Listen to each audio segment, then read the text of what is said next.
All right, let's get right into it. So we're going to be talking about 3D printing your own injection molds. And this is really like the best way to get mass production potential off your 3D printer because you're still maintaining the rapid speed of injection molding, but you're getting the molds at a much lower cost. So traditionally speaking, I think we all think about this when we're looking at injection molding, but it's a very fast way to produce plastic parts, and you're going to get these parts with very repeatable results, like dimensionally or like from a service quality standpoint. And as such, you're looking at very low cost per part. In addition to the fact that it's kind of a largely automated process.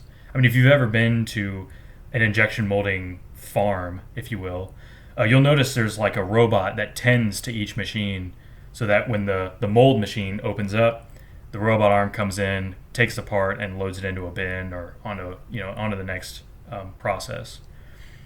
And so as such, I mean, like when you think about kind of a simplified product that's produced on injection mold, like a Lego brick, you can see this mold produced 120 million bricks before it had to be retired from service. And that's a lot of parts to be able to produce on a single product. And those plates, those bricks there, they cost like maybe a cent or less to produce. And so you have to produce that many parts in order to justify the price of the machine and of the tool itself. And so that kind of leads me into this fifth point, and that's that the injection mold tooling is expensive. So traditionally speaking, when it comes to injection mold making, you've got like four criteria that go into it. So you've got like the traditional manufacturing method, which is like CNC machining and EDM. Then you have to look at like the raw materials that go into making the mold itself. So you're talking about like a big chunk of steel billet that has to go and be machined out.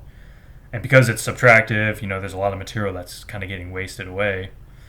Then you have to have skilled labor. So you have to have a machinist who understands programming and understands the machine and won't crash the tool head and can perform the maintenance on it and knows how to use the software that goes into it as well.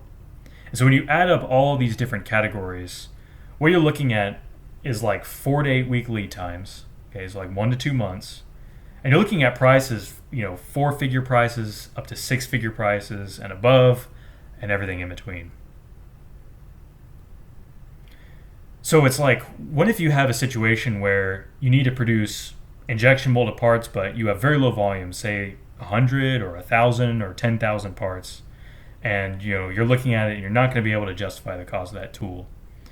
Or let's say you are creating a proof of concept and the components of that concept need to be injection molded. They need to replicate the mass production environment. And that way you can perform testing and have it be, kind of as close to one-to-one as possible, and you can validate your part so your investors, will buy off on it. Or let's say we have a third option where you have a product and a process that is highly iterative, and you cannot just simply, go off and start making the tool because you need to continue to iterate the design and perfect it. Well, the answer to any of these three situations is going to be to print your molds. You probably could foresee where I was going with this. Now, I'd like to talk about a customer case study who had to deal with a very unique challenge. In a world where you need to produce thousands of identical parts, and you only have 1 week, and the design hasn't even started.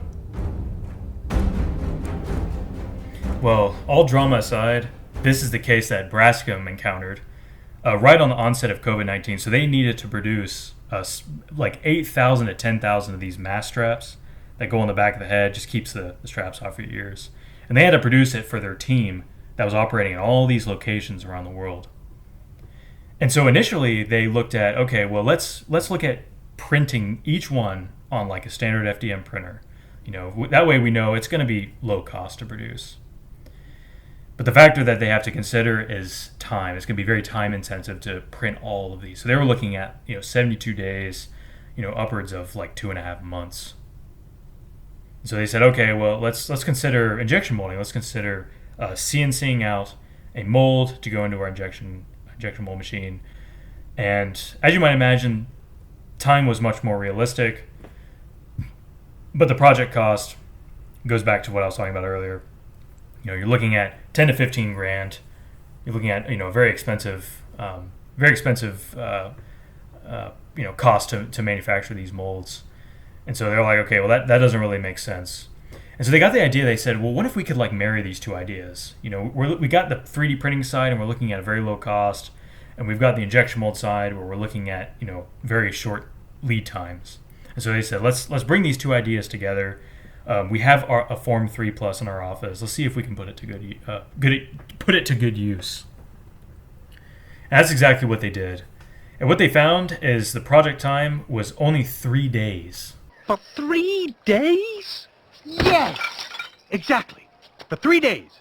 So it took 3 days to go from the very initial design straight into designing the mold, printing the mold, and then injection molding these mass straps off. So it was extremely quick, and that's the nature of printing. You're gonna get your design apart very quickly, and also very inexpensively. Looking at a price of less than $400.